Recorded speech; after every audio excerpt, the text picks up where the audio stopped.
Cuando hablamos de arbovirus, ojo, esto no tiene nada que ver con árboles, ¿sí? Es arthropod-borne virus, ¿sí?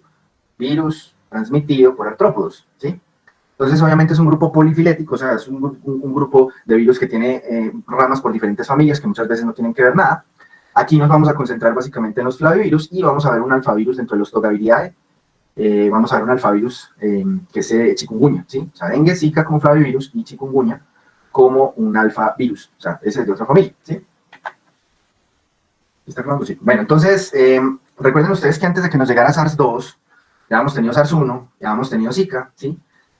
Habíamos tenido chikungunya, y realmente ya se habían dado como conatos de incendio con respecto a estas dos pandemias mucho antes de que se volviera noticia. Yo estoy seguro que ustedes, antecitos de entrar a medicina y ya finalizando el colegio, pues vieron lo que pasó con Zika, las noticias, que los niños con microcefalia y chikungunya, los que vieron en Tierra Caliente vieron a cómo a toda la familia les dio chikungunya y todos adoloridos, ¿sí? Pero de esto hubo antecedentes previos. Generalmente, muchas veces pueden haber algunas advertencias previas por parte de la naturaleza que las cosas se van a salir de madres. Pues ahorita vamos a ampliar un poquito de eso, pero vale la pena mencionar que chikungunya en 2006 produce un brote en la isla Reunión, que es una isla, un protectorado francés del Océano Índico, donde arranca el primer brote, y es lo que se dieron cuenta era que el virus había mutado y ya se relacionaba mejor con el vector, y el vector era capaz de transmitir mucho más fácil la enfermedad, ¿sí?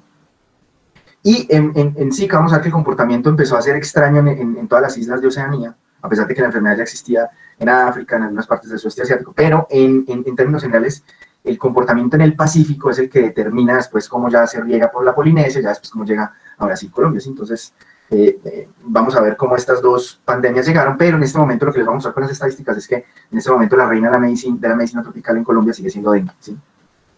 Entonces, pues yo les voy a ser muy honesto, muchachos. Cuando yo aprendí esto en la carrera, a uno le enseñaban dengue, le enseñaban fiebre amarilla, y Zika era esto, era por ejemplo en una tabla, en un libro, ¿sí? Y uno decía, ¿Zika qué? ¿Y eso cómo es? ¿Cómo es la cosa? Porque básicamente la enfermedad era un flavivirus mucho menos letal que el dengue, que se concentraba en una parte pues específica de África, y que era un diagnóstico diferencial, que por allá a veces, de vez en cuando que hacían PCRs, pues se pillaban. Entonces realmente lo que debemos entender es que hay muchísimos flavivirus, ¿sí?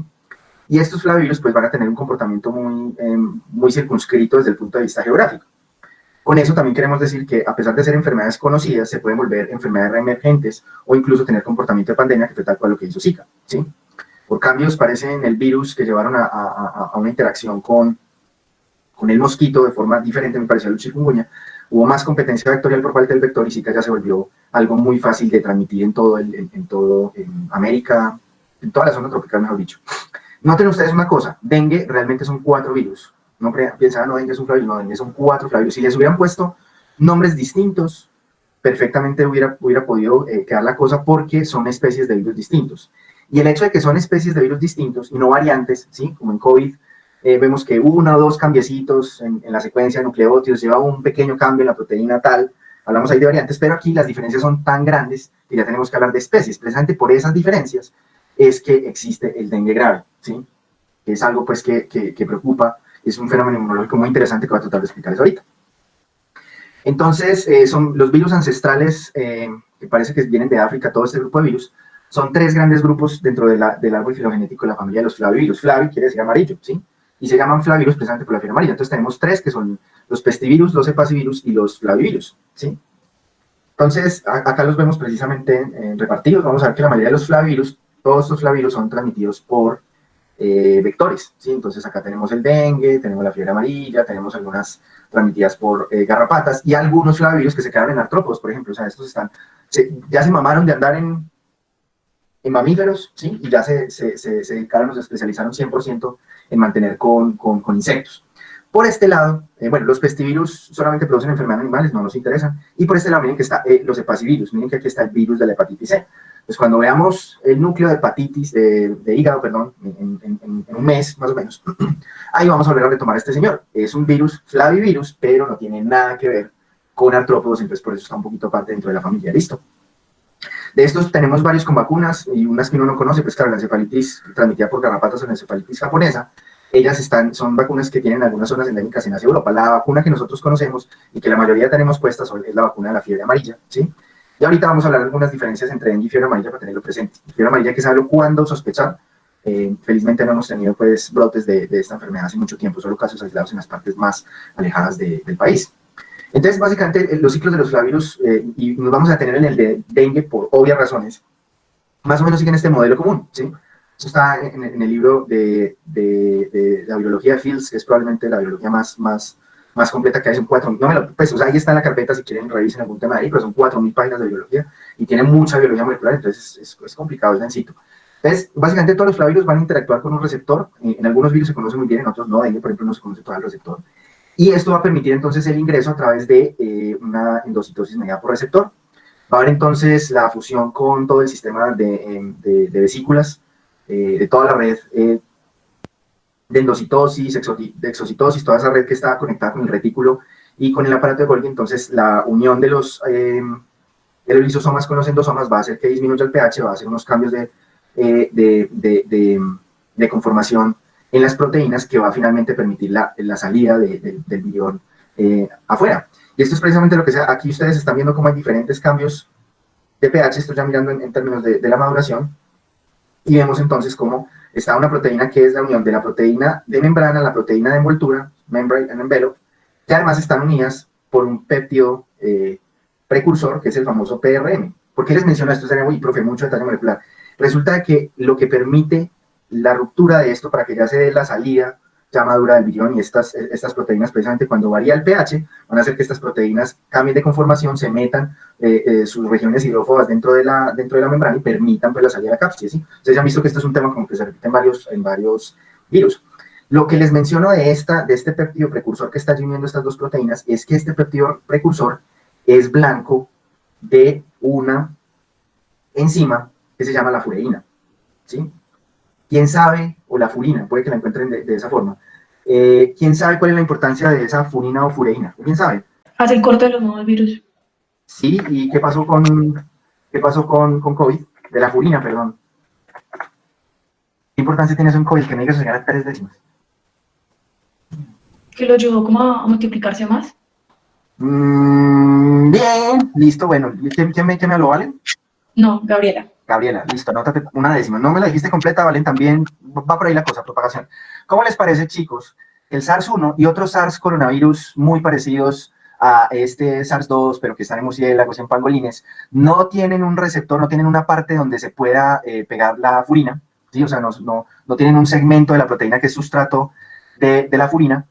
Y lo que ocurre es que la furina es capaz de interactuar con un montón de virus, permitiendo muy fácilmente que se cumpla el ciclo viral, y esto aumenta la propagación. Entonces, digamos, cuando usted tiene un virus en un cultivo in vitro, y ese cultivo in vitro, la célula, el virus que va a hacer el ciclo, tiene una región que es sustrato para que la furina haga su acción proteolítica, pues estos producen más partículas virales y hacen el ciclo mucho más rápido. Entonces, de hecho, cuando el 5 de enero salió el reporte, pues, ustedes saben que ahorita me tienen leyendo genómica de COVID, pero a 8 manos, cuando salió el reporte de COVID en Prada el 5 de enero, una de las predicciones que se hizo a través de las secuencias pilas, esta proteína que interactúa con el receptor AC2 tiene un sustrato para la furina, por tanto se espera que el comportamiento sea similar al de dengue o al de influenza, que teniendo estos blancos para esta enzima que nosotros tenemos, para esta proteasa, pues hace que el ciclo se cumpla, y pues de hecho eso fue una de las cosas que prácticamente permitió que esto se volviera pandemia. Eso, entre otras muchas razones, con respecto solo al receptor AC2, la interacción con el receptor AC2. Entonces, miren que muchas veces estos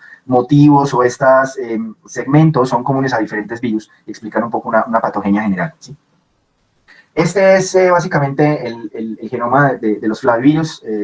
Acá tenemos, podrían ustedes asumir que es prácticamente el genoma común a los que son transmitidos por vectores. Entonces aquí estaría el de fiebre amarilla, el de fiebre por garrapatas, el de dengue, ¿sí? Y básicamente tienen unas cosas en común. Es un marco de lectura abierta donde se permite pues, sacar una gran poliproteína pues, gigantesca, ¿sí? Vamos a tener entonces divididos los genes estructurales, van a estar acá hacia el extremo 5', ¿sí? Mientras que los genes no estructurales van a ir de ahí en adelante. Aquí precisamente tenemos entonces los genes de la cápside, que ustedes saben que eso no se modifica mucho, no son antígenos pues así muy importantes, inmunodominantes. Tenemos el péptido de membrana con el precursor que va a ser clivado gracias a la furina, y tenemos la glicoproteína de envoltura. A diferencia en COVID, que nos interesa tanto estos genes estructurales, especialmente la proteína S, que pues obviamente los flavivirus no la tienen, aquí nos interesan mucho las proteínas no estructurales, las NS, ¿sí? Dos que quieren llamar la atención. Uno, la La NS3 es una proteína que se sintetiza de forma temprana en el ciclo y tiene una función de proteasa que es la que va a permitir el clivaje de todas estas proteínas pues, para que se puedan ensamblar como tal. Y la otra, muy importante, que aquí no la subrayan mucho, es precisamente la proteína estructural NS1. Es fundamental, ¿por qué? Porque sirve para la patogenia y sirve además para la detección diagnóstica. Cuando hablábamos, por ejemplo, de amebas, ¿sí? En parásitos, y tratábamos de buscar, bueno, ¿cuál podría ser una prueba para buscar las amebas y diferenciarla de la ameba patógena? Pues entonces la prueba de anticuerpos y la prueba de antígenos iba precisamente a tratar de encontrar el arma de la virulencia, ¿sí? El factor de virulencia, en ese caso la lectina, ¿sí? Ahí ya recuerdo un poquito. Entonces, en este caso, una de las cosas interesantes es que la prueba de antígenos nueva que se desarrolló para la detección de dengue de forma sencilla va precisamente para detectar la proteína NS1, ¿listo? Ahorita ya vamos a ver un poquito más pues, del ciclo ya específico en el dengue y de cómo es el comportamiento acá. Entonces, pues realmente nosotros estamos en uno de los países con más dengue en el mundo, ¿sí? Indudablemente, Colombia es uno de los países. El dengue es la patología, la fiebre tropical más importante del planeta, la que más gente mata en este momento, la que más gente infecta, es un problema de salud pública mayúsculo. En Colombia vamos a tener la circulación de los 4 serotipos y cuando usted le circulan los 4 serotipos, usted va a tener muertos por dengue. Ahorita vamos a ver el mecanismo inmunológico. El 90% del territorio está en riesgo. Manizales, por ejemplo, no lo está precisamente por el tema de la altura. Ustedes ya han entendido un poquito de eso cuando hablamos de cambio climático. Entonces vamos a ver los datos de 2014 y vamos a comparar qué pasó con 2020, ¿sí? Entonces en Colombia usted va a ver 100.000 casos de dengue, pero la mayoría de los dengue son dengue parecido a una gripa, ¿sí? O sea, la fiebre, el rash, o sea, el exantema, el dolor en el cuerpo, la quiebra huesos, un poquito de dolor de barriga, algunos tienen de pronto una que otra deposición diarreica, algunos tienen un poquito de tos, y ya, ese es el 99% de los dengues, pero muchas veces vamos a tener un grupo de pacientes que puede subir hasta el 2.5% de los casos, y son los dengues graves. ¿Cuáles son los dengues graves? Los pacientes con dengue, a los cuales se les aplica un score de signos de alarma, se encuentra que tienen una alteración, se les manda para clínicos, entonces como pues ya estamos en la dinámica de, bueno, vamos a aprender a hacer los enfoques diagnósticos, pues es importante saber cuáles son los paraclínicos base que mandamos en dengue, y de todos, miren, de 100.000 casos solamente se van a morir unas 300 personas, estamos hablando de datos del 2014. Bueno, entonces, 2020, quiero que noten ustedes cómo ha sido el comportamiento del dengue en Colombia, ¿sí? Y vamos a comparar con años futuros. Entonces, miren lo que pasó normalmente. Miren ustedes que cuando se establecen una cosa que llaman canales endémicos, sí, vale, también se los traigo porque más o menos un tercio de los pacientes van a llegar con fiebre y diarrea. Entonces usted va a decir, ay, mira, fiebre y diarrea, una diarrea de alto riesgo, mandémosle coprocultivo y coprológico y no pensaron en dengue y van a tener problemas, ¿sí? Entonces, ¿cómo hago yo para determinar que una enfermedad es endémica? Es cuando yo he tenido una enfermedad circulando por unos años, unos 3 a 5 años en el país, y usted puede determinar por promedios, en este caso por la media aritmética, cuánto es el comportamiento de ese fenómeno al año, ¿sí? Entonces usted establece un mínimo, ¿sí? Que es lo que ustedes ven aquí en azul, que es el percentil 25, usted pone una mediana, perdón, una mediana aritmética, eso ustedes ahorita deben estar con los profes de biomédicas aprendiendo un poquito de eso de bioestadística, y después tenemos acá el percentil 75, eso quiere decir que en los promedios de los años anteriores, si yo por ejemplo en la semana 7 tengo por acá 4.000 casos, quiere decir que me pasé con respecto al promedio anterior, estoy ya llegando al 25% máximo de casos para ese año, ¿sí? Eso es lo que se llama establecer un canal endémico. Entonces ustedes acá pueden ver cómo a inicios de año hay mucho más dengue y después va disminuyendo, obviamente el reporte también baja a final de año, y aquí ustedes van viendo cómo es el comportamiento del dengue en ese año 2014. Entonces miren ustedes que al inicio estaba en alerta, se mantiene, cuando algo se mantiene entre la mitad, la mediana y el 75, se dice que estamos en alerta de dengue, y miren ustedes cómo a final de año hubo un brote de dengue, ¿sí? O sea, hubo un aumento de dengue, hablamos ya pues de epidemias en zonas focales de Colombia que ayudan a que el número total de casos se observe de esta forma y ya finalmente se cierra el año. Eso es lo que se llama un canal endémico. Entonces, ¿cómo se compara el tema de la incidencia de los años 90 cuando ustedes nacieron ahorita este año? Miren, la incidencia pasó de 5.2 casos a 18.1 casos por 100.000 habitantes.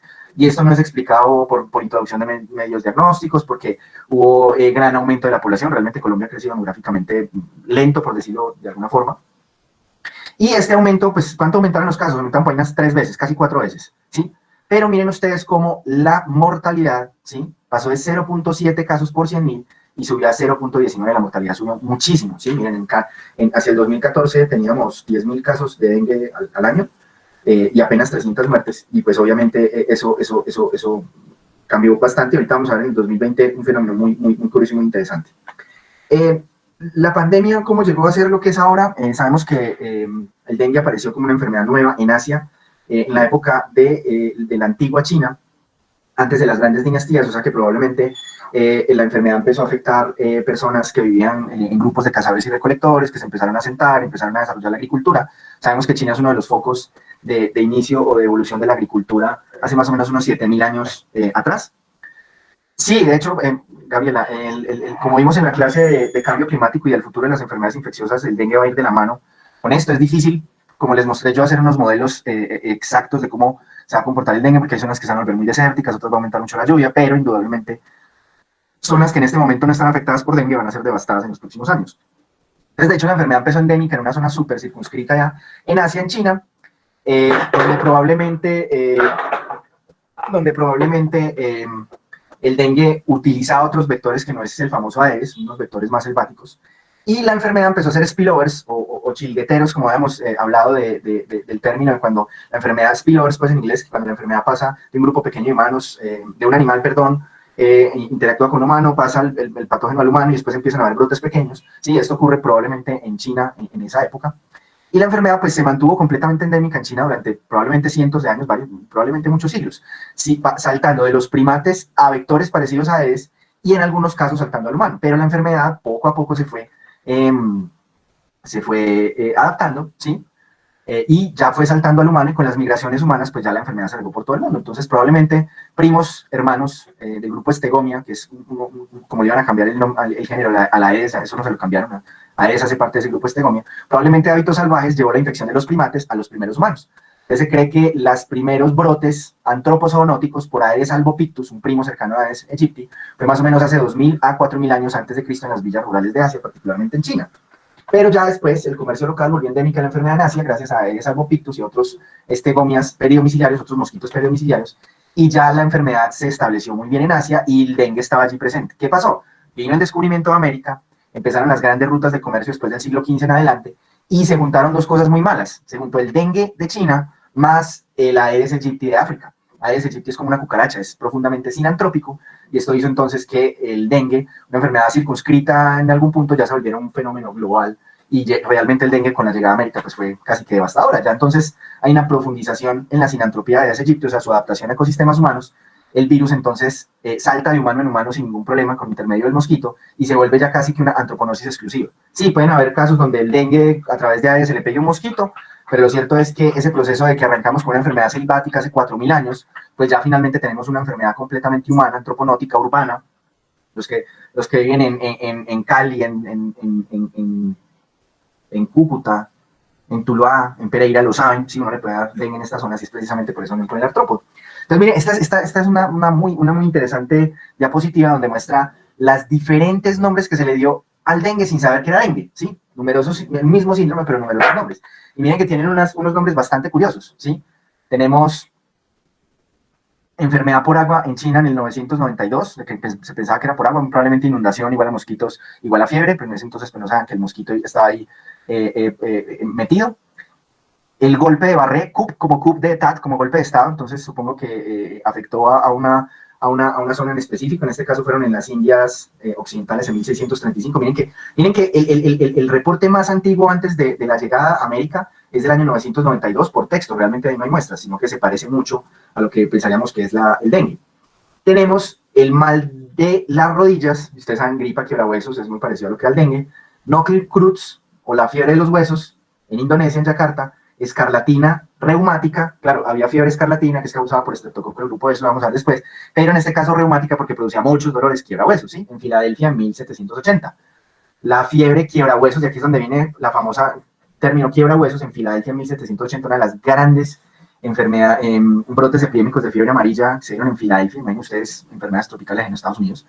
La piadosa, porque lo arrodillaba uno, en Sevilla, España, en 1784, dengue, ¿sí? Ya vamos a ver la historia de ese, dinga o pepo, fiebre escarlatina, la fiebre del dandy, dunga, la fiebre polca, bueno, etcétera, etcétera, etcétera. Entonces, entre 1827 a 1828 comienzan los brotes en las Islas Vírgenes, luego se extiende a Cuba, Jamaica, las Antillas Menores, a Venezuela, y por este lado fue que entró a Colombia, o sea, tenemos dengue acá desde el siglo XIX.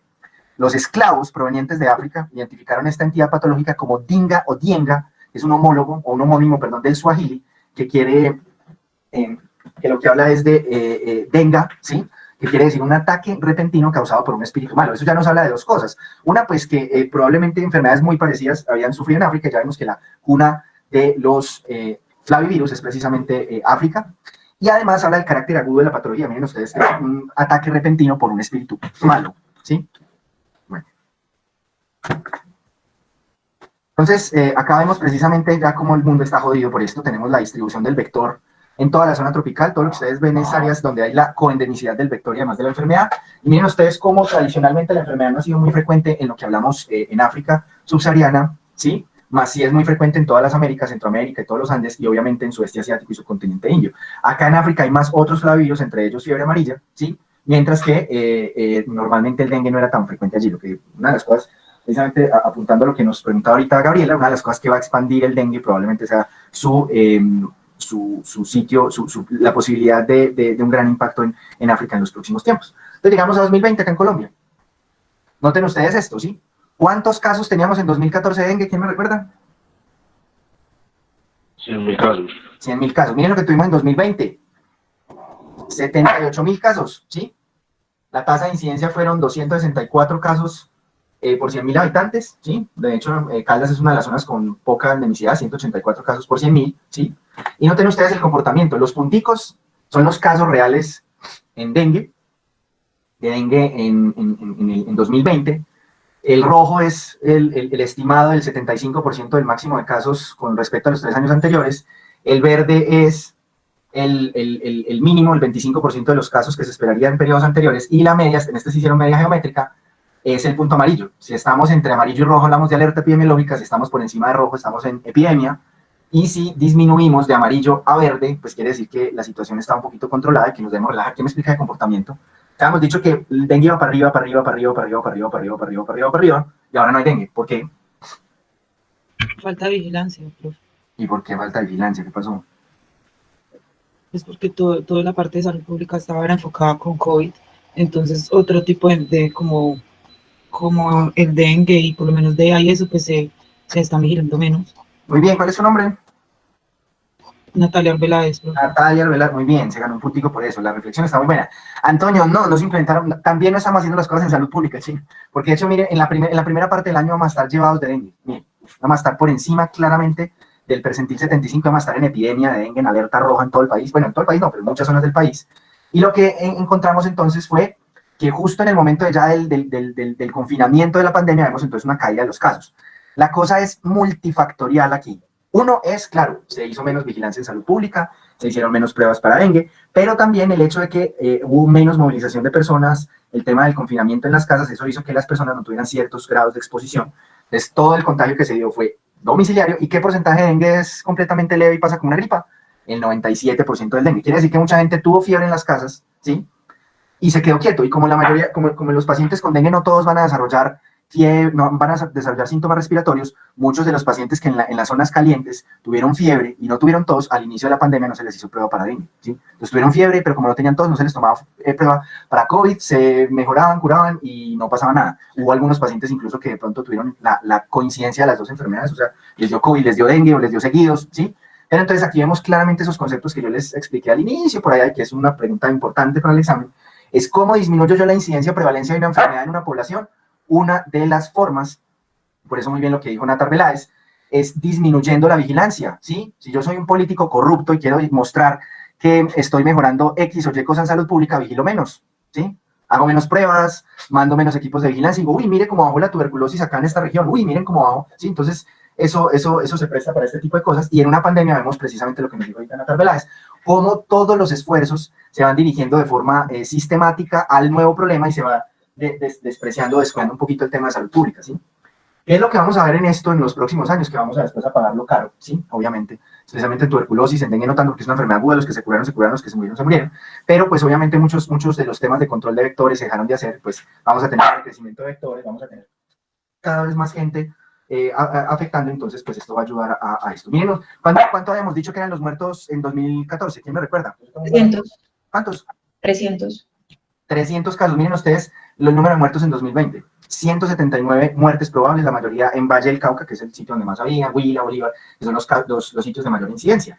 Entonces, ¿qué pudo haber pasado? muchos de las personas que bueno, primero, pues tuvo que haber habido una reducción en la incidencia, por lo que les comenté, poca gente se murió, entonces a los que nos daba dengue de Manizales no tenían cómo darnos dengue jamás porque no nos movimos de acá a ninguna zona pues donde sea endémica, la poca movilización de algunas personas, algunos trabajos de riesgo, etcétera, eso bajó la incidencia, y si baja la incidencia baja la muerte, obvio, pero miren ustedes cómo hubo una caída demasiado importante, casi el 50% de la mortalidad, ¿sí?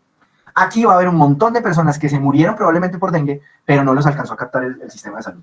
Pacientes abandonados, pacientes de pronto en zonas distantes donde no se alcanzó a caracterizar bien la causa de muerte y se quedaron por fuera de las estadísticas. Ahí vemos chicos, las consecuencias precisamente de los cambios en salud pública por una pandemia, por ejemplo. Brevemente el vector, porque vamos a dar una clasecita muy interesante sobre insectos, este tema es fascinante, pero pues necesito que sepan algunas cosas así súper claras. El bicho Aedes aegypti, que lo tienen ahí súper bien, yo creo que muchos lo han tenido en la mano, o estripado en la mano, pegado a una pared en algún punto en el último año, es el mosquito que tiene pinticas blancas. Eso es lo que yo necesito, porque así es que necesito que le pregunten a los pacientes, ¿sí? Venga, en su casa hay de estos mosquitos, y los mosquitos que hay allí son estos que tienen como pinticas en las patas blancas, ese es Aedes aegypti, ¿sí? Para no confundirlo con otros que vamos a ver después, Hemangobus parece un caballero del zodiaco, Aedes albopictus no tiene esas pintas blanquitas, bueno, ahí iremos aprendiendo cositas. Entonces, mnemotecnia fácil, Aedes aegypti es la cucaracha de los mosquitos. ¿Qué queremos decir con eso? Está súper adaptado a los ambientes humanos. De hecho, es tanto su adaptación que si usted pone usted pone en un experimento Aedes aegypti y lo pone a morder una posible pecueca, una media con pecueca o un perrito o un gato, el Aedes aegypti se va mucho más de frente o de fondo para tratar de pegarse a una media con pecueca porque huele a humanos, ¿sí? Entonces, es antropofílico, endofílico y endofágico, ¿sí? ¿Qué quiere decir eso en términos de capacidad vectorial? Antropofílico quiere decir le huele más rico el hombre, o sea, le gusta comer principalmente ser humano. Endofílico quiere decir que le gusta descansar dentro de las casas. Y endofágico, además, que le gusta picar dentro de las casas. Con esas características entendemos porque este vector es mucho más competente que otros mosquitos que están metidos bien profundo en las selvas y que probablemente no vayan a ser capaces de producirnos mayores problemas, ¿sí? Eso por ese lado.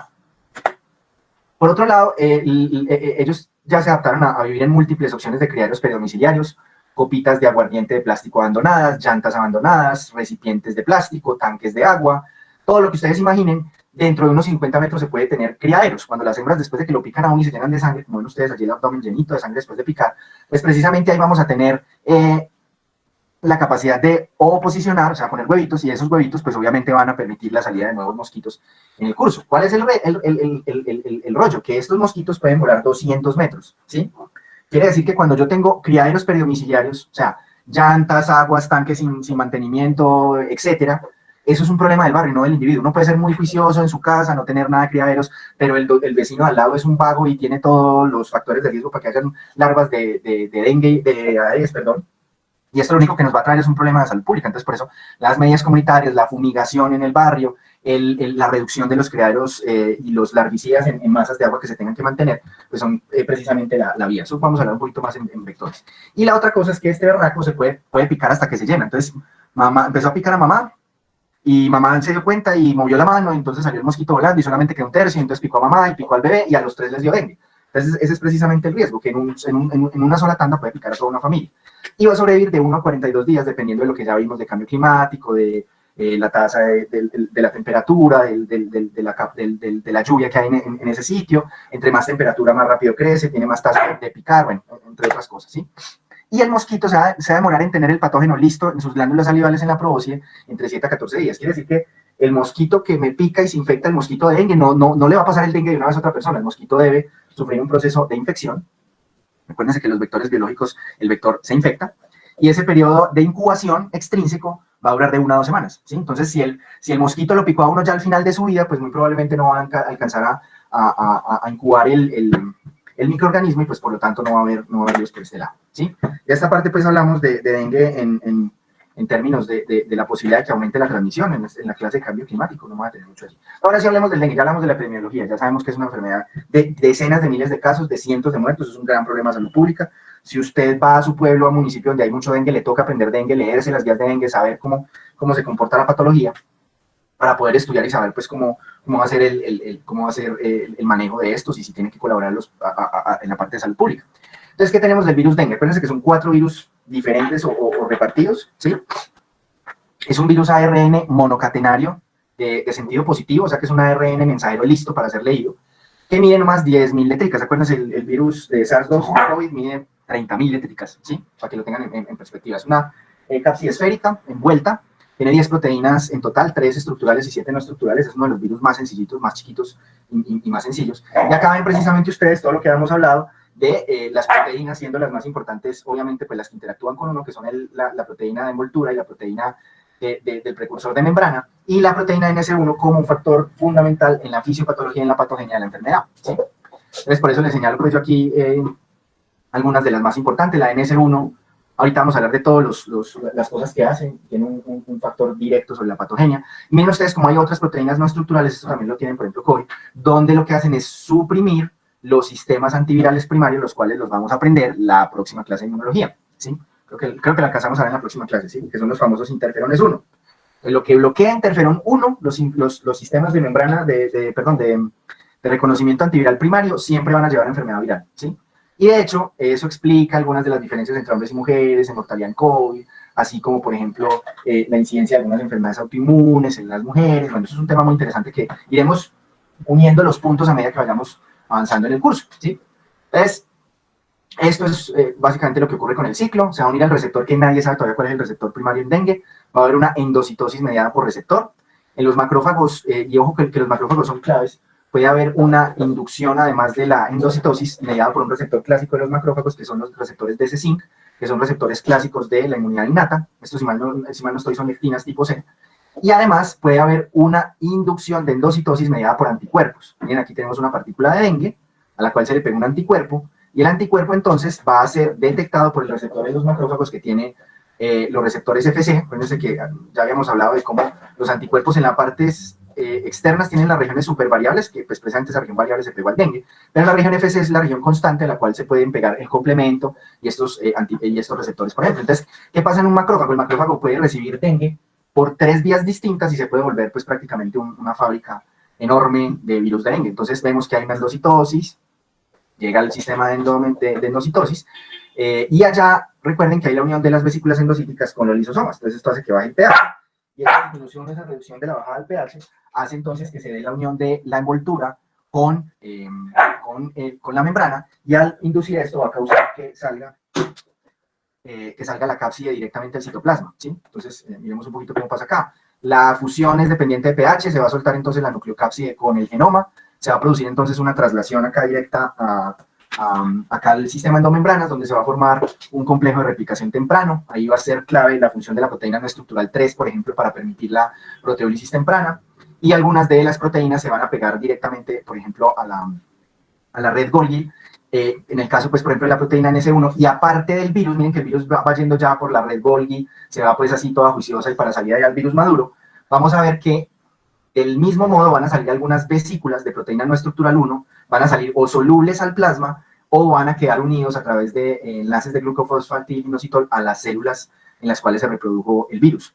Entonces casi que hay una excreción equimolar de proteína NS1 con respecto al número de billones maduros que se forman.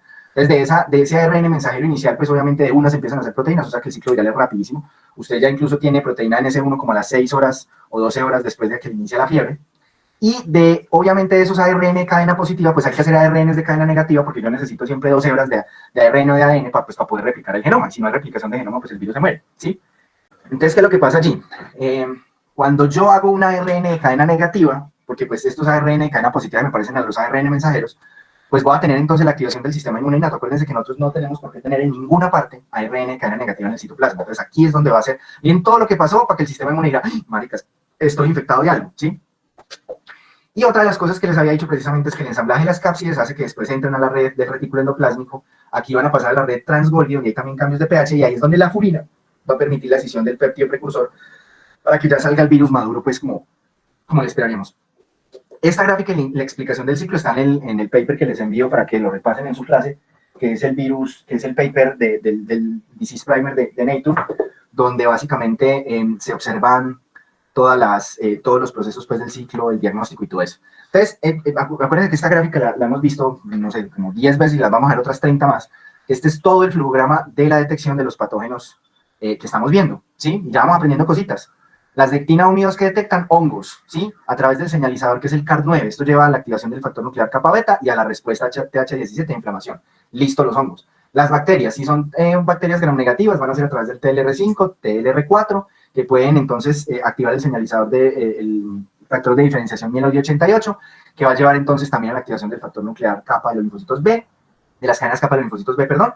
Y además podemos tener los gram positivos que van a activar TLR2, 6, 1 y 2, que se van a dimerizar y van a hacer la misma vía.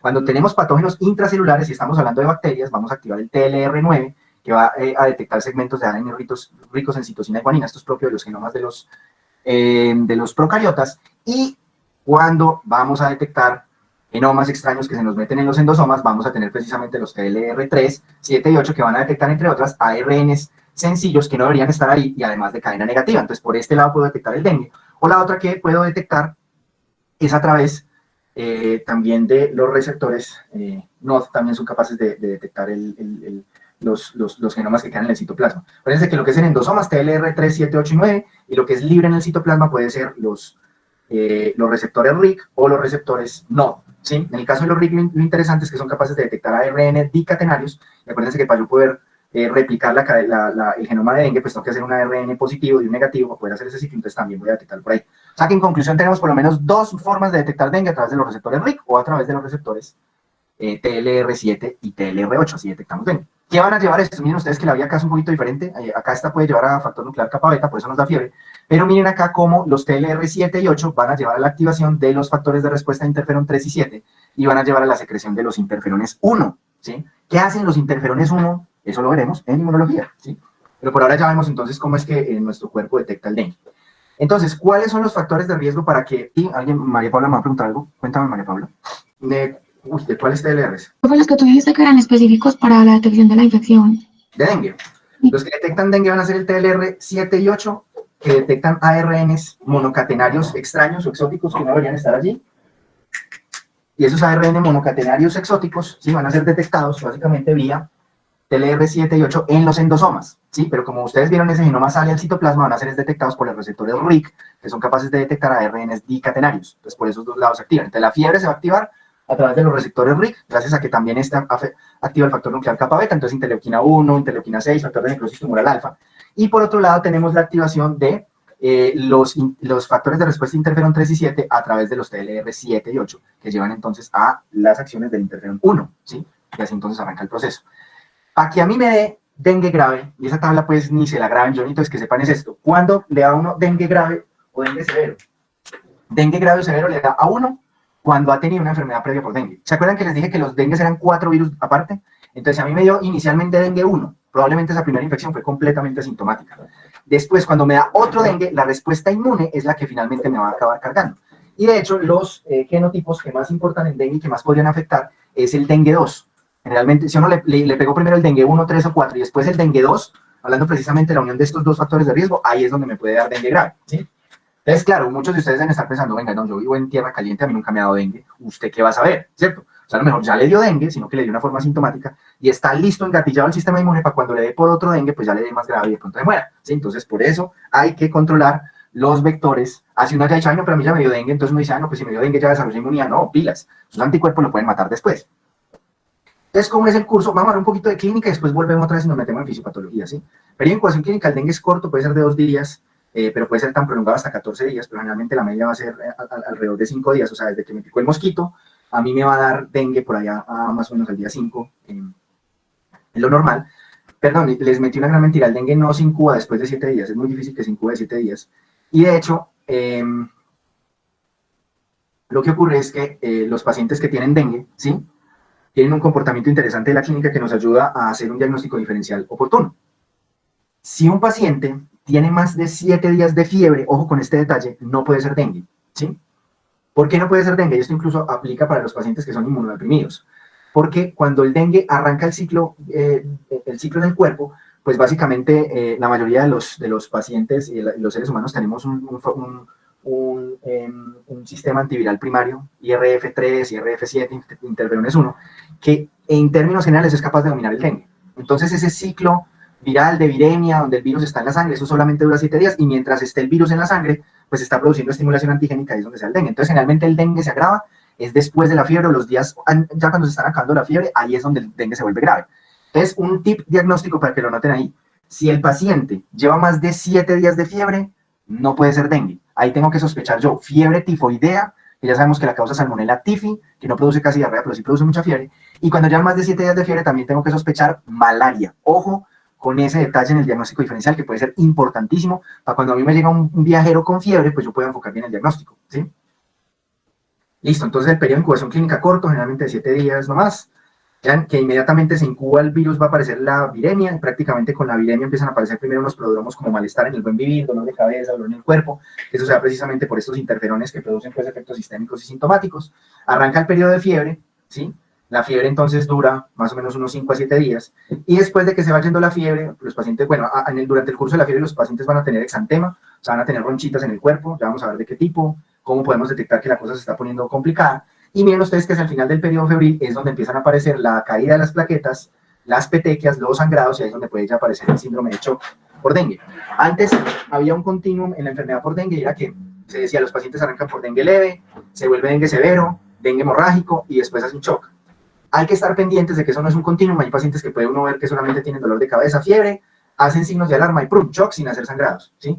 Porque vamos a ver que el factor primordial que lo mata a uno en dengue no es tanto el sangrado, sino como tal, una reducción importante del volumen plasmático. Los líquidos que están justo en el componente intravascular se extravasan y produce una caída de la presión arterial por una caída aguda de la precarga, ¿sí? Acuérdense de su fisiología. Entonces, ¿por qué las infecciones secundarias por otros serotipos pueden derivar en una infección severa? ¿Sí? Entonces, cuando yo normalmente tengo anticuerpos, ¿sí? Vamos a suponer que me dio dengue 1, ¿sí? Me dio dengue 1 en Tuluá hace, no sé, 8 años. Entonces, los anticuerpos que se desarrollan, si yo me vuelvo a exponer a dengue 1, eso es una inmunidad homotípica, o sea, frente al mismo tipo de dengue, y esa inmunidad es de por vida, ¿sí? Yo ya quedé protegido, ya quedé listo. Esa inmunidad entonces homotípica no sirve para las otras, la otra inmunidad de los otros virus. Entonces, por ejemplo, a mí ya ahorita, después de 8 años, me picó un mosquito Aedes y no me metió el virus dengue 1, sino el dengue 2, o el dengue 3, o el dengue 4, ¿sí? Entonces, ¿qué es lo que pasa? Como ese virus ya es muy divergente, acuérdense que les hablé que eran casi que 4 especies distintas de virus, los anticuerpos que se pegan a ese dengue 2 ya no lo inactivan, la unión no es tan fuerte, ¿sí? Entonces, mientras que en el dengue homotípico, ¿sí? Tenemos para esos anticuerpos unas zonas de bloqueo, unos epítopos altamente accesibles por la configuración del anticuerpo, pues cuando yo tengo dengue 1 se recubre muy bien de anticuerpos y así los macrófagos capten las partículas virales, el recubrimiento de anticuerpos hace que las cápsides y que las envolturas no se puedan separar y el virus queda inactivo, uno lo procesa y pues presenta el antígeno y súper bien para uno. Pero cuando tenemos un dengue ya diferente, sí, o sea, ya es divergente, ya es el 2, ya es el 3, ya es el 4, los epítopos ya son poco accesibles porque hay una diferencia en las proteínas. Entonces ya los anticuerpos no bloquean, pero sí se pegan. Y al no bloquear, pero sí pegar, los macrófagos que fagocitan el virus o que hacen pues endocitosis por el receptor FC, ya no se vuelven en bloqueantes del virus dengue, sino que se vuelven amplificantes del mismo. Ese fenómeno es lo que se denomina en la literatura científica como aumento dependiente de anticuerpos.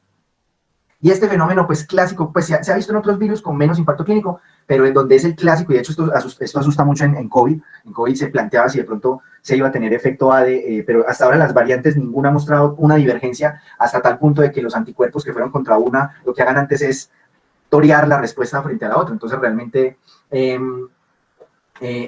generalmente, pues esto ha sido una preocupación, pero hasta ahora no hemos visto evidencias de que ese sea el caso.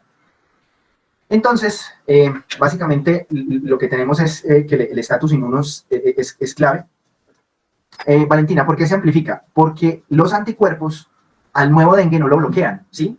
Se unen a él y al unirse a él ya lo que vas a tener esos macrófagos es la posibilidad no de bloquear y fagocitar y procesar esos dengues nuevos, sino que lo que van a hacer es que los van a amplificar en el ciclo de reproducción viral. Ya me devuelvo acá, ¿sí? Entonces, vamos a suponer que yo tenía inmunidad contra dengue 1, ¿cierto? Entonces, la inmunidad contra dengue 1 hacía que si me apareciera otra vez otro nuevo dengue 1, los anticuerpos bloqueaban completamente la partícula, se pegaban en unos epítopos altamente accesibles y la cápside no tenía cómo desmantelarse. ¿Listo? Entonces, si llegaba el macrófago, vamos a suponer que esto es un macrófago y a través del receptor FC se tragaba este complejo inmune, ¿sí? O sea, la unión del anticuerpo con la cápside, pues esto se venía por el sistema de endosomas, se pegaban los lisosomas, eso se volvía nada, segmentos proteicos y listo. O sea, se alimentaba pues del dengue. Pero cuando tenemos dengue de otro tipo, y yo tengo anticuerpos contra el dengue 1, entonces ese dengue 2, por ejemplo, ya no lo inactiva, no lo bloquea, sino lo que hace es ya continuar el ciclo. Entonces el macrófago en su receptor FC se traga la partícula viral empieza todo el proceso de enudamiento, suelta la cápside suelta el genoma y arranca el ciclo viral. Entonces en el momento del dengue 2, ¿sí? Voy a tener ciclo a través del receptor normal, a través del receptor de C5 y a través del receptor FC. Entonces tiene más carga viral, más proteína NS1 circulando en sangre y por eso se da el dengue grave. Correcto, Juan Pablo, es una forma de verlo. La memoria inmunológica frente a la infección inicial puede alterar la respuesta inmune frente a la secundaria, siendo la más severa, en muchos casos. ¿Sí? Entonces, precisamente el factor determinante en esto es el estatus inmuno. Miren que aquí tenemos, precisamente les está mostrando cómo los anticuerpos heterotípicos van a coger los monocitos y los van a volver una fábrica de virus.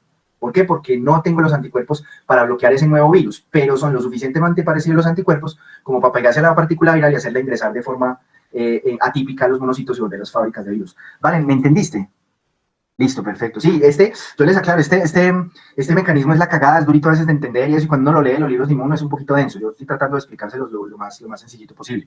Entonces, María Paula, no es que se pierda la inmunidad, vuelvo y repito el concepto, la inmunidad homotípica es para toda la vida. O sea, yo me infecté de dengue 1, yo tengo anticuerpos contra dengue 1 y listo, ya quedé protegido contra eso. Entonces, no es que se pierda la inmunidad, sino que la inmunidad favorece la gravedad de la segunda infección debido a que los virus del dengue ya son muy divergentes, pero no lo suficientemente divergentes para que sean enfermedades aparte. La verdad, yo a esto le tengo miedo un poquito al coronavirus y en 3 años empezamos a ver variantes que sean lo suficientemente divergentes contra SARS-2, que ya los deberíamos llamar SARS-3 casi, o SARS-2.5 pues, y que los anticuerpos que desarrollamos con la vacuna y que desarrollamos por infección también natural, lo que hagan es que amplifiquen ese nuevo virus y hayan cagadas. Pero realmente eso preocupa un poquito. ¿Listo? Entonces aquí es donde viene también el factor fundamental de por qué las plaquetas se destruyen, por qué los pacientes con dengue les da trombocitopenia. Entonces hay que recordar que cuando uno tiene una infección viral aguda, puede ser por una gripa, puede ser por una diarrea, muchas veces los virus, cuando uno les toma un cuadro hemático a los pacientes, se baja la cantidad de plaquetas y se baja la cantidad de leucocitos. Esto se da básicamente por el interferón alfa alto, que lo que hace es que manipula los pools marginales de las células. Entonces las plaquetas lo que hacen es que se acumulan más en el vaso, no es que se gasten, no es que se estén quemando como en el síndrome hemolítico urémico que vimos en los niños con diarrea, y además hace que se favorezca la salida de linfocitos y la retención de algunos grupos como los neutrófilos. Acuérdense que en virus uno no necesita neutrófilos, entonces esto hace que se produzca una reducción del total de células blancas circulando en sangre. Entonces, cuando yo tengo una enfermedad viral típica, yo me esperaría encontrar en el cuadro hemático una leucopenia y una trombocitopenia. Eso es lo normal. Entonces, por eso los pacientes, cuando están en la fase febril y todavía no tienen nada, tienen bajitas las plaquetas. El nivel normal de plaquetas son de 250.000 para arriba, entonces las tienen en 200.000, en 150.000, en 80.000. No tan bajas, ¿sí? Pero cuando ya llegamos a la fase crítica, que ahorita vamos a ver la fisiopatología de esa fase crítica, qué es lo que pasa, allí es donde ya se va a profundizar esa trombocitopenia. ¿Qué es lo que va a pasar? Las partículas virales, va a haber unión de las partículas virales a las plaquetas a través de los anticuerpos formando inmunocomplejos, ¿sí? Resulta que las plaquetas tienen receptores FC también, entonces cuando las partículas virales se pegan de forma laxa a esos viriones, se activa la región FC y algunas plaquetas se pueden pegar allá a esa región FC. Entonces se van a formar unos inmunocomplejos, ¿sí? Grandísimos, donde hay plaqueta, virus, ¿sí? Y además el anticuerpo. Esos se forman unos inmunocomplejos y esos inmunocomplejos se los traga el vaso. Entonces las plaquetas disminuyen su tiempo de vida media. Fíjense que normalmente una plaqueta dura de 1 a 2 semanas y las plaquetas, el tiempo de vida media de las plaquetas de los pacientes con dengue es de apenas 2 días. Entonces tienen la visitopenia normal de una enfermedad viral y además tienen la gran y profunda trombocitopenia que se da por la destrucción de plaquetas por su unión a los inmunocomplejos, ¿sí? Entonces ahí está la fisiopatología del dengue hemorrágico. Si se caen las plaquetas y bajan por debajo de 20.000, de 10.000, ya se pueden empezar a presentar sangrados de orden espontáneo, ¿sí? Esto es una de las cosas pues más graves que hay. ¿Cuál es el rollo? De hecho, es uno de los conceptos más claves. En dengue no se debería inmediatamente hacer transfusión de plaquetas, porque cuando hago una transfusión de plaquetas, los inmunocomplejos están todavía circulando y lo que hago es simplemente echarle gasolina a un incendio. Entonces, por eso a los pacientes con trombocitopenia se les hacen transfusiones de plaquetas, pero en situaciones muy específicas donde hay sangrados que amenazan la vida, ¿sí? Entonces, ¿qué es lo que pasa? Tenemos 2 paralelos. Uno es que los pacientes pueden sangrar y lo otro es que a los pacientes se les colapsa la presión, la tensión arterial y en general el transporte de oxígeno y la hemodinamia. ¿Por qué sea esto? Las partículas de dengue llegan a los monocitos y macrófagos, ¿cierto? Y se amplifican allí, ¿sí? Entonces, por un lado, los macrófagos infectados, pues que así amplifiquen el virus, pues también van a presentar antígenos, van a activar las células T, los linfocitos T, y van a producir una gran cantidad de citoquinas proinflamatorias, TNF-alfa, interleuquina 6, interleuquina 1. Por otro lado, cuando yo arrecho los macrófagos y los inflamo, pues también voy a tener mediadores vasoactivos, ¿sí? La mayoría de estos van a ser vasodilatadores. Entonces, si yo junto una disminución en la resistencia vascular periférica sumado al efecto cardiotóxico que tienen las citoquinas proinflamatorias, yo tengo una afectación del miocardio. Y entra la proteína NS1. ¿Qué dijimos de la proteína NS1? Que la proteína NS1 se formaba temprano en el ciclo, que interactuaba con la red Golgi, con el sistema de endomembranas y que quedaba unido a las células o quedaba soluble casi en cantidades equimolares con respecto al virus. O sea, por cada partícula de virus que suelta una célula va a soltar una proteína NS1. Esa proteína NS1 lo que hace es producir una gran disfunción capilar gracias a que produce una interacción con los glucosaminoglicanos del endotelio, dañando el glucocálix y disminuyendo la capacidad de retener la permeabilidad capilar, y esto hace entonces que el líquido intravascular se salga al espacio intersticial y al espacio extracelular. ¿Cuál es el efecto entonces sumatorio de esto? Tenemos cardiotoxicidad con posibilidad de arritmias por las citoquinas proinflamatorias, tenemos edema intersticial miocárdico debido precisamente a la disfunción endotelial por la proteína NS1, y además tenemos una caída de la precarga, ¿sí? de todo el líquido intravascular va a salirse, y esa caída de la precarga también va a llevar a una disminución del volumen latido y por tanto del gasto cardíaco. Entonces, lo que va a matar a la mayoría de los pacientes va a ser por shock, y a eso súmele que a veces tienen un sangrado que amenaza la vida. O sea, el sangrado va por un lado, que puede ser un sangrado intracraneal, no se chocó pero se murió, o la otra es todos estos fenómenos de salida del líquido al espacio extravascular acompañado de disfunción miocárdica. Entonces, ahora sí, para hacer como el sumo y para que nos quede muy claro por qué la proteína NS1 está en el centro de la fisiopatología del dengue. Se correlaciona con la viremia pico y con la severidad de la infección secundaria, ¿sí? O sea, se correlaciona con la viremia en el pico máximo más la severidad de infección secundaria. Entre más NS1 tengo, quiere decir que más viremia tuve, y ya lo hemos visto con los virus que es súper tradicional, que entre más inóculo, más daño, más muerte, ¿sí?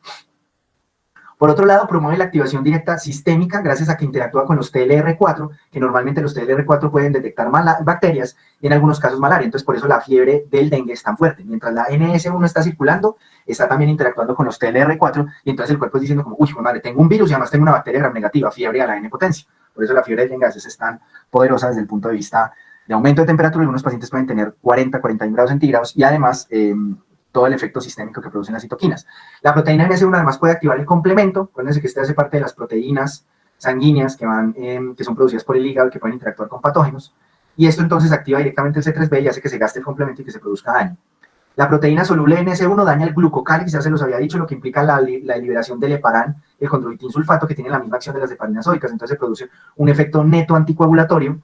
El daño al glucocálix y la acción sobre el endotelio produce un aumento de la permeabilidad capilar. Esto hace que se disminuya la precarga porque baja el contenido de líquido del árbol vascular, y además inhibe la activación de la protrombina gracias a la formación de complejos NS1 trombina, lo que contribuye a una coagulopatía. Entonces alguien me dice, profe, usted me acaba de decir, y ojo que esto es una conexión chévere con el examen de pato que van a tener el jueves, ¿sí?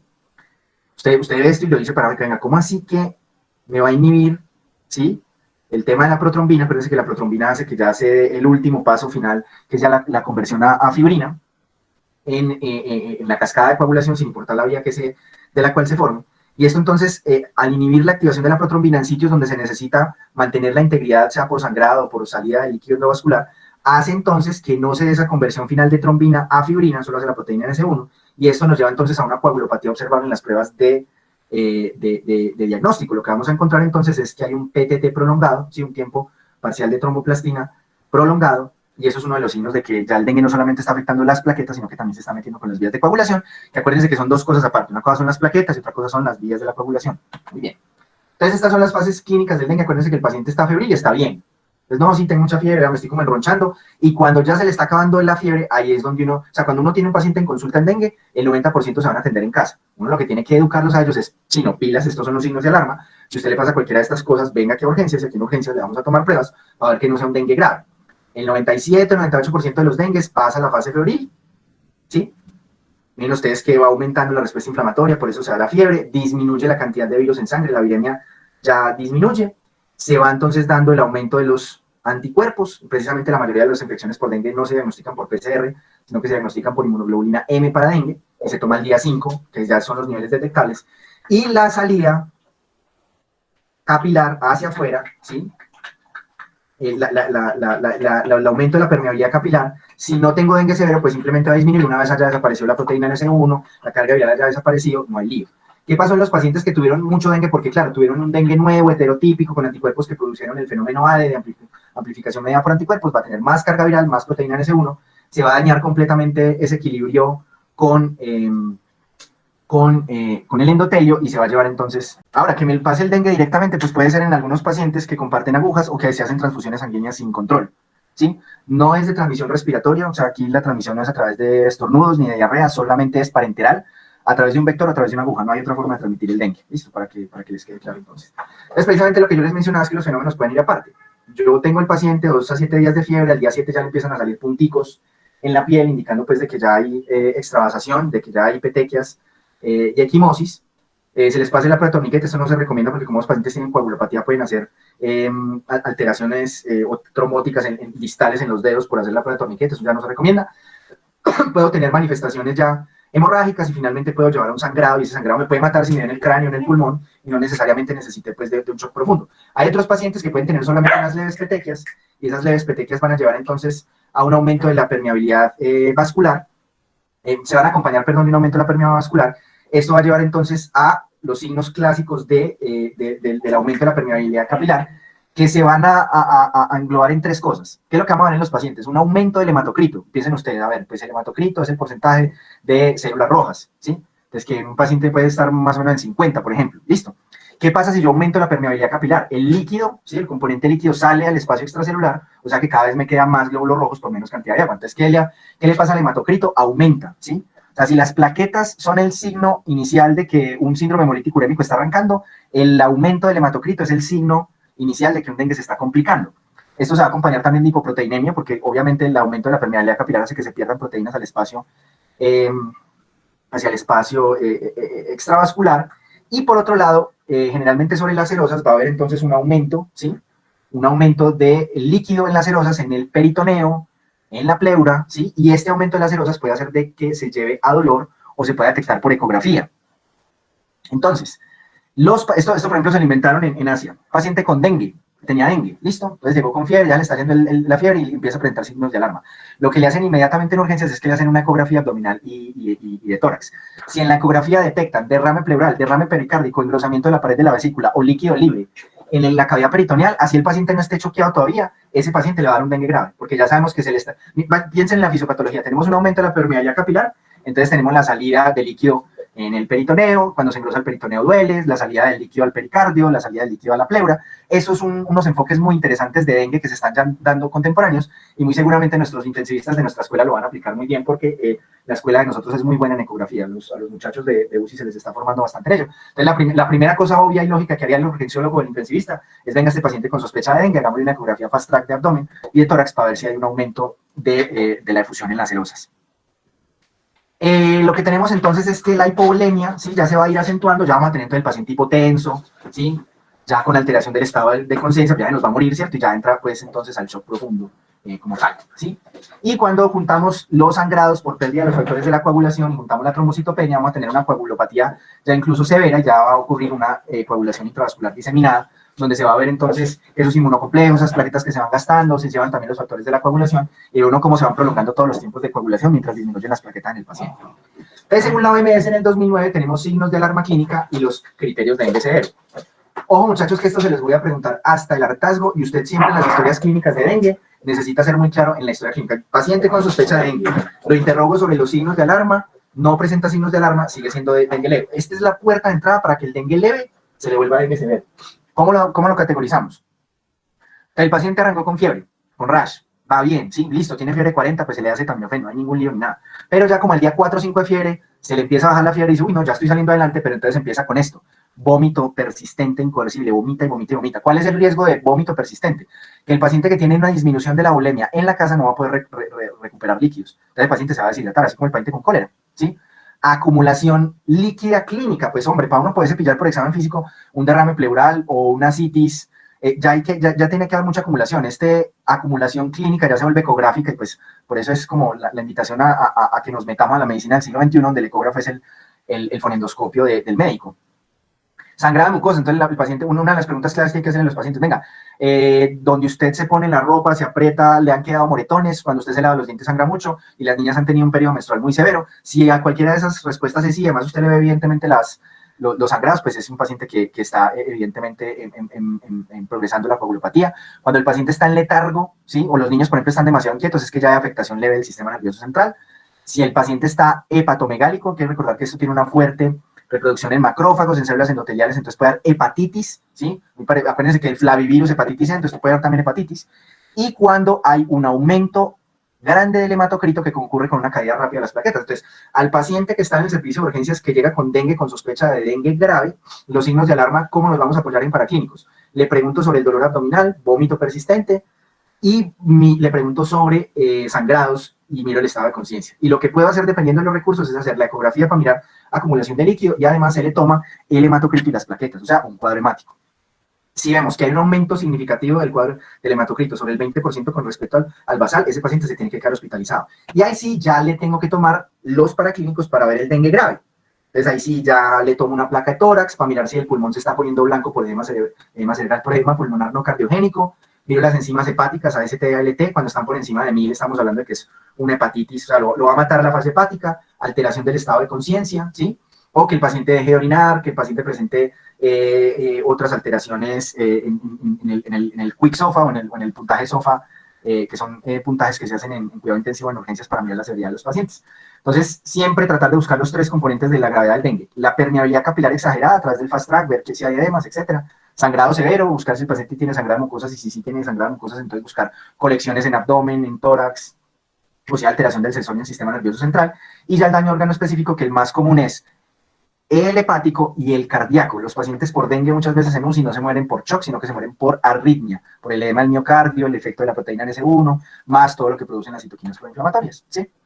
Entonces, de hecho, pues la clasificación del dengue que se haya cambiado en 2009 fue un hit, fue un éxito, porque antes de uno a veces piensa, bueno, una clasificación que me diga dengue es leve, moderado, severo, o lo que hablaban antes de dengue normal, hemorrágico y ya shock, entonces era un continuum, y entonces de pronto, por simplificarlo, me pierdo información. No, lo cierto es que los criterios más o menos permitieron muy bien el uso de los recursos clínicos, y se encontró que hay unas grandes ventajas de utilizar este sistema de dengue grave versus dengue leve, o dengue pues normal, y permite entonces estandarizar los estudios a nivel global para comparar las naciones. Entonces, los biomarcadores, el que sería bueno que se implementara en todas partes es el marcador NS1, porque realmente predice la viremia, pues puede predecir los niveles de gravedad de los pacientes, pero también puede predecir de igual forma, también puede predecir el daño coagulopatía y todo eso. Entonces permite un diagnóstico mucho más temprano, o sea, tiene un periodo prepatente más corto, y además es un biomarcador de daño, de patogenia, ¿sí? Pero desafortunadamente no en todas partes hay estos marcadores de uso clínico, ¿sí? Entonces, algunos tips o trucos iniciales para el enfoque en dengue, ¿sí? En la zona endémica y pacientes que se están exponiendo, la leucopenia hace muy probable el diagnóstico de dengue. Ya vimos que cuando hay una infección viral, lo que hace es que los leucocitos se bajan, mientras que en las infecciones bacterianas, como por ejemplo en las diarreas o después en las infecciones de vía urinaria, como vamos a ver, o ya en la sepsis, en las neumonías, uno lo que espera es ver leucocitosis. Yo creo que ustedes ya han visto un poquito de eso en patología también, que le dio neumonía, le dio leucocitosis, que le dio sepsis, le dio leucocitosis. Cuando hay infecciones virales hay leucopenia. Siempre que yo vea a un paciente con alta sospecha de dengue, o sea, la fiebre, en una zona endémica, con el rash, y veo que le aparece una leucocitosis, tengo que buscar otras causas, dudar del diagnóstico, ¿sí? La presencia, por ejemplo, de leucocitosis y velocidad velocidad globular aumentada, la famosa VSG, la velocidad de sedimentación globular aumentada, hace más probable que sea una infección bacteriana. Entonces, pilas, cuando yo les ponga por ahí ya casitos clínicos con paraclínicos, les pongo una sospecha de dengue, y es un paciente con una leucocitosis en las nubes, la velocidad de sedimentación globular por las nubes, y pues obviamente no es un dengue. Siempre analizar en conjunto presión arterial y hematocrito. Cuando el hematocrito se sube, porque se está subiendo el líquido, esperamos que en las horas siguientes se baje la presión arterial. ¿Cómo mejoramos al paciente con dengue? Líquidos endovenosos. Aquí no es el momento para que usted aprenda cuántos mililitros se le pone a un paciente, ni nada de esas cosas. Usted simplemente por ahora debe saber que el dengue se trata con líquidos endovenosos, o en el caso pues, de dengue leve, con líquidos en la casa por vía oral, ¿sí? Las plaquetas van a presentar 2 caídas, una leve al inicio y después. Líquido se puede poner Ringer lactato, se puede poner solución salina normal. No se ha estudiado muy bien el uso, por ejemplo, de coloides. Esas discusiones en cuidado intensivo de coloides frente a cristaloides lleva 30 años y todavía no se ha podido solucionar. Entonces, básicamente, recuperar al paciente con lo que puedas que tengas a la mano, ¿sí? Ringer lactato o solución salina, las dos funcionan. Profe, ¿sí? Porque es que yo un día en un congreso que estuve, decían que esos líquidos intravenosos a veces podían dañar también el glucocálix. Entonces por eso la pregunta, porque de pronto sería también agravar las cosas o sería como, pues como el Sí, último recurso por urgencia, ¿o qué? lo que pasa es que, a ver, muchas veces hay evidencias fisiopatológicas de cosas. Entonces, por ejemplo, cuando se ha hecho la discusión de cristaloides versus coloides, entonces, no, los coloides que son como, pues, tienen más presión coloidosmótica, entonces son unas soluciones como unos geles, entonces usted lo pone en el espacio intravascular, pues esos geles pues absorben más líquido, entonces no diluyen tanto los componentes sanguíneos, no aumentan el riesgo de que se salga el líquido en el pulmón. Entonces, por ejemplo, gente decía, no, pues que si usted hace una reanimación buena en dengue, tiene que encharcar el pulmón, volverlo blanco, ¿sí? Entonces, desde la fisiopatología, de pronto sí puede que esto sea cierto, pero por lo menos en lo que respecta a los estudios grandes clínicos, no se ha demostrado que por poner yo cristaloides, algún tipo versus coloides, se impacte de forma sustancial la mortalidad. ¿Qué es lo que pasa? Y porque estos estudios muchas veces quedan en dudas, porque lo que se debería hacer es un análisis ya de subgrupos para descubrir cuáles son los pacientes que se benefician mucho más fácil del uso de otras terapias de reposición de líquidos endovenosos. Y el tema es que no se estudia sistemáticamente qué tanto se ha dañado el glucocálix en el paciente con dengue, ¿sí? Si medimos la proteína NS1, pues sabemos que ahí está ese factor, pero no hay ninguna medición clínica que yo diga, mira, este paciente con dengue severo tiene además el glucocálix muy dañado, a este le vamos a dar coloides, todavía no hemos llegado hasta allá. Entonces, para evitar efectos de confusión, ustedes tienen que saber que al paciente con dengue se le ponen líquidos, hay que recuperar el espacio intravascular, hay que recuperar la precarga para que el paciente no se choquee, ¿listo? A medida que vaya avanzando la evidencia, muy probablemente cuando ustedes lleguen más adelante, pronto ya se va a llegar a alguna conclusión de no, de ahora en adelante vamos a poner rinche lactato, vamos a poner coloides. El problema de los coloides es que son más duros de tener en un pueblo, es más duro almacenarlos, son más complicados. Y lo cierto es que el uso de líquidos, cuando es muy liberal, tiene dos problemas. Una es que va diluyendo cada vez más los factores de coagulación, los componentes sanguíneos. Y el otro fenómeno que hace es que en un contexto de una permeabilidad capilar disminuida, usted está echando agua y esa agua se puede salir, por ejemplo, al pulmón. Entonces usted puede agravar el síndrome de estrés respiratorio que tiene el paciente, el edema pulmonar no cardiogénico, y pues esto puede ayudar a la fisiopatología. Entonces, la discusión es interesante, yo no he leído evidencia sobre eso, pero por ahora necesito es que se queden con el concepto fisiológico, ¿sí? Necesitamos repletarle al paciente el espacio intravascular para mejorar la precarga. Entonces, para detectar la permeabilidad capilar, mira que aquí podemos detectar permeabilidad capilar, pero no hay ningún correlato clínico de la alteración del glucocálix. Cuando eso se llegue, muy probablemente vamos a poder personalizar la terapia de líquidos, ¿sí? Entonces, la permeabilidad capilar se puede medir mediante ecografía, buscar siempre derrame pleural, aumento de grosor vesical, derrame pericárdico, líquido peritoneal libre, el ECOFAST track, ¿sí? Y siempre realizar al inicio en todo paciente con sospecha de dengue, cuadro hemático con extendido, luego expandir a radiografía de tórax, gases arteriales, AST, ALT, cuando veo que tienen signos de alarma, pedir lactato en caso de que esté en un tercer nivel. El lactato me va a decir si el paciente ya está en anaerobiosis, pues por disminución pues precisamente de la precarga y de la caída del gasto cardíaco. Perfil de coagulación, o sea, el TP, el TTP con cuánto mínimo, la función renal, porque cuando usted está con disminución de... Venga, ¿y para qué vamos a mandar anticuerpos? ¿Qué me recuerdan dónde se utilizan los anticuerpos antinucleares? Porque los anticuerpos antinucleares se utilizan en lupus, pero en este caso, esos anticuerpos antinucleares, el problema de los ANAS es que son muy inespecíficos. Si son muy inespecíficos, ¿qué quiere decir? Que ¿cuál es el mayor error que pueden incurrir uno cuando los usa? Falsos positivos. Entonces, claro, yo tengo un paciente con un dengue, pero pues por supuesto de que a veces se pueden presentar anticuerpos antinucleares en alguna enfermedad, mando uno sana y ya empiezo a sospechar es que ese paciente tiene lupus, le mando esteroides, no le trato la disminución de los, no le trato el cuadro de shock y lo que va a tener es resultados adversos, ¿sí? Entonces, cuando tenemos entonces dengue, reviso los signos de alarma, o sea, le pregunto al paciente si le duele mucho la barriga, acuérdense que eso habla de que el peritoneo se llenó de líquido, miro que el paciente no esté perdiendo la conciencia, miro la presión arterial del paciente, ¿sí? Y cuando ya veo que el paciente de pronto está poniendo maluquito, sus signos vitales, pérdida del estado de conciencia, sangrados, signos de alarma, entro a hacer todo esto. Si puedo, hago el fast track para mirar la salida de líquido, hago el cuadro hemático completo para mirar plaquetas, mirar además el aumento del hematocrito, pido la radiografía de tórax para ver que no haya ya salida de líquido al espacio, a los campos pulmonares, o sea, el edema pulmonar no cardiogénico, los gases arteriales, que pues ahí lo puedo ver también en función del lactato, ver si hay ya anaerobiosis, las enzimas hepáticas, para mirar si se están aumentando de forma importante por encima de 1000, el perfil de coagulación y la función renal, y así enfocamos al paciente con dengue. Piensen ustedes en el diferencial del paciente que les llegó con dengue y diarrea, que es muy común. Un 15 a 20% de los pacientes con dengue hacen diarrea. Entonces les llegó un paciente con diarrea y fiebre. Cuando usted está pensando en fiebre y diarrea, usted está pensando en las diarreas que son con signos de alarma, o sea, las inflamatorias, entonces va a mandar un coprocultivo y va a mandar entonces incluso un coprológico y todo eso. En el paciente con diarrea bacteriana de alto riesgo, que se puede volver disentérica, que usted lo vio con mucho dolor abdominal, con fiebre, y que usted quiere mirar, en los pacientes con diarrea bacteriana o con apendicitis, dolor abdominal, fiebre, miren que es lo mismo que un dengue, van a encontrar es leucocitosis y las plaquetas no tienen por qué estar bajas. Ahí es donde está el diferencial central de que en dengue usted va a tener un paciente con hematocrito aumentado, plaquetas para abajo, leucocitos abajo, y además va a tener rash, por ejemplo, sí, bueno, otros signitos pues allí. Y miren ustedes los pacientes que se murieron con dengue, miren ustedes que los pacientes con dengue tienen un aumento grande de lactato, tienen un hematocrito muy bajo, que no sé que el hematocrito normalmente es para encima de 50, o sea, miren la cantidad de líquido que se les fue, y además presentan conteos de leucocitos bajos, y las AST y ALT las encuentran voladas en 3000, ¿sí? Los niveles normales de AST y ALG, AST y ALT son normalmente por debajo de 30, imagínese usted con AST y ALT por allá casi en 3000 o en 1000, listo. Lactato arterial siempre va a estar volado en los pacientes que se mueren. Entonces, miren, lo chévere de este algoritmo, lo interesante.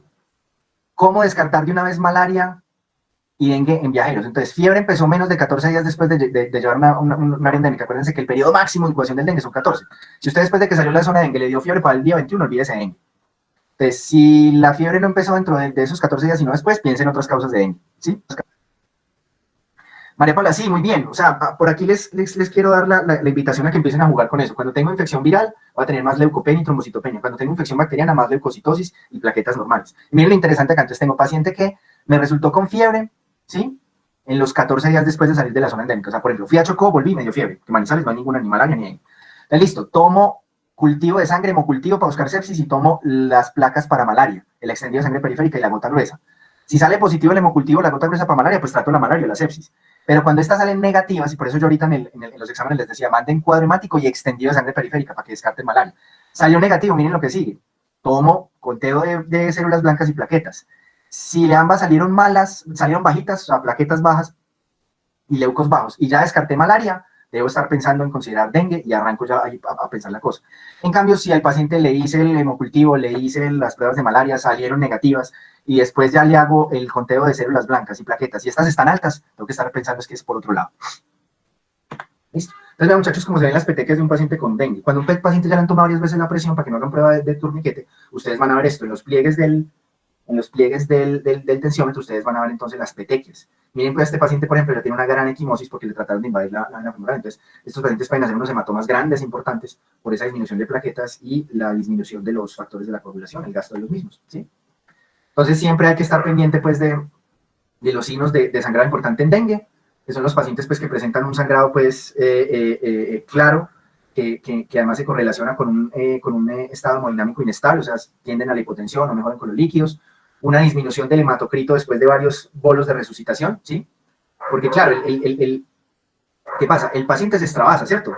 Entonces, cuando está en dengue grave, que hace el hematocrito, aumenta, ¿sí? Entonces, usted dice, uy, ese paciente se le está secando la sangre, ¿cierto? Le está saliendo el líquido y en la fisiopatología yo le tengo que meter líquidos. Entonces, usted le empieza a meter líquidos. Si el paciente está sangrando, por ejemplo, en el peritoneo o en el tórax, lo que va a ocurrir es que la poquita sangre que le está quedando en el árbol vascular con el suero nuevo, lo que va a hacer es que la va a diluir. Entonces, por eso me devuelvo en esta gráfica.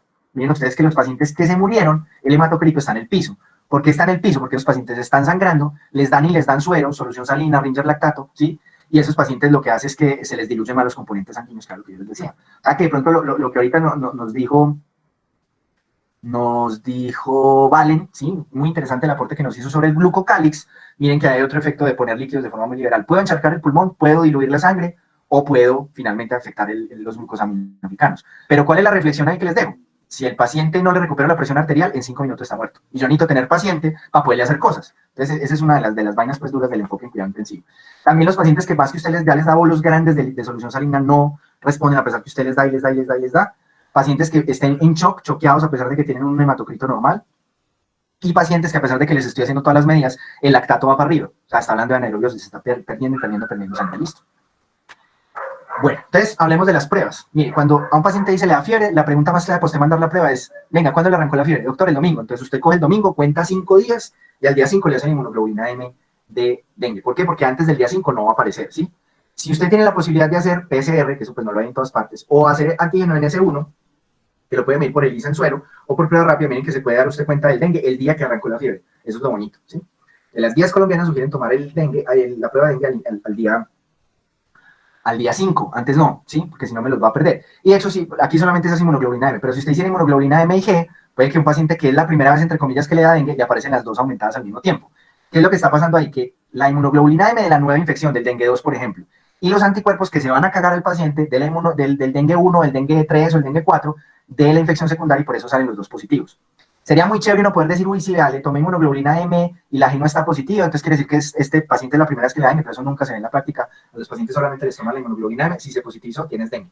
Ya lo que uno hace es cuando ya remite la fiebre, se va a poder entonces analizar al paciente, es ya toda la parte clínica que vimos, las pruebas de función renal, las plaquetas, todo el estado de las serosas y todo eso. Quiero que noten una cosa, la viremia por PCR, el periodo patente dura mucho menos que el periodo patente de la proteína NS1. ¿Por qué? Porque las partículas virales son muy fácilmente filtrables por el vaso. Todos esos inmunocomplejos con virus se los traga el vaso y los limpia. En cambio, la proteína NS1, que es una proteína y toda juicios andando en sangre, pues va a durar unos días más, incluso unos 2 o 3 días más. Entonces miren que el NS1 es una berraquera porque tiene un periodo patente muy largo desde el día del inicio de los síntomas, incluso en los días en que el paciente se empieza a chuletear. Entonces, pues ojalá algún día empecemos a involucrar mucho más esta prueba de NS1 en la práctica clínica. Entonces, ya para ir cerrando, vamos a ver los otros virus que ahorita nos preguntaron por chikungunya y por Zika, eso lo vamos a ver en la siguiente clase. Miren, entonces, lo que tenemos entonces la temperatura, cuando va bajando es que es el periodo de shock, por eso es que a los pacientes ahí les tengo que hacer los signos de alarma, ver el dolor, ver si está perdiendo el estado de conciencia, la tensión, tomar el hematocrito, ver todos esos signos de alarma, para poder entonces ahí sí analizar si el paciente requiere cuidado intensivo en la fase crítica, que ahí es precisamente donde ustedes ven que las plaquetas bajan y se colapsan, ya en los pacientes que se recuperan uno va viendo un ascenso de las plaquetas. Y esto entonces, pues el enfoque ya del dengue lo que se va a tratar es precisamente mirar dónde se hace el enfoque del paciente, porque acuérdense que si hay una caída del hematocrito, estamos hablando de sangrado, si hay un aumento del hematocrito, estamos hablando de pérdida del espacio intravascular. Entonces, si estoy en un paciente que necesito ganar estabilidad hemodinámica y que el hematocrito va para arriba, doy cristaloides para aumentar entonces la precarga, mejorar el volumen latido, mejorar el gasto cardíaco y el transporte de oxígeno. ¿Listo? Por otro lado, si el paciente entonces está en estabilidad hemodinámica después de que le di los cristaloides, ¿sí? Y el hematocrito bajó un poquito, estoy en metas, recuperación, lo logré, voy bien, este paciente va avante. Y ya, cuando yo tengo al paciente que el hematocrito, ¿sí?, está para arriba, pero está bajando la estabilidad hemodinámica, miren que aquí hemos aplicado precisamente el bonito concepto que nos trajo Valen a la clase. Yo no sé lo que pasa acá. Si yo le sigo dando cristaloides a este paciente que tiene el hematocrito alto, pero que sigue hipotenso, o sea, está inestable hemodinámicamente, lo que voy a hacer es diluirle el componente sanguíneo, dañar el glucocálix y producir más daño. Entonces, lo que ya se pretende acá es que cuando cae, hay una inestabilidad hemodinámica, a pesar de los bolos, ya se le da entonces coloides para tratar de estabilizar más rápido al paciente. ¿Qué sabemos por evidencias? Que era lo que yo le discutía a Valen y le decía, ojo con esto, no impacta en mortalidad. O sea, estos pacientes mejoran las variables hemodinámicas, pero igual se mueren, ¿sí? Y por otro lado, tenemos al paciente que a pesar de que está en dengue y no se ha reanimado, ese paciente el hematocrito va para abajo, ese paciente está sangrando. Entonces yo ya tengo que estarme preocupando. En el paciente que sangra, tengo que recuperar entonces el líquido intravascular. En estos pacientes ya debo estar pensando es en transfusiones de sangre y de recuperación ya como tal de la masa eritrocitaria, o sea, no se va a choquear. Y pensando pues también de que simplemente dar líquidos no voy a recuperar nada porque no voy a optimizar el transporte de oxígeno en este paciente, ¿sí? Y ya cuando tengo un paciente con el hematocrito para el piso y en inestabilidad hemodinámica, a pesar de que puse coloides, de que puse los bolos iniciales de cristaloides, pues ya voy a necesitar es una transfusión de eritrocitos, no de plaquetas, porque las plaquetas entonces van a echarle yo gasolina al fuego y voy a acabar matando al paciente. ¿Listo, muchachos?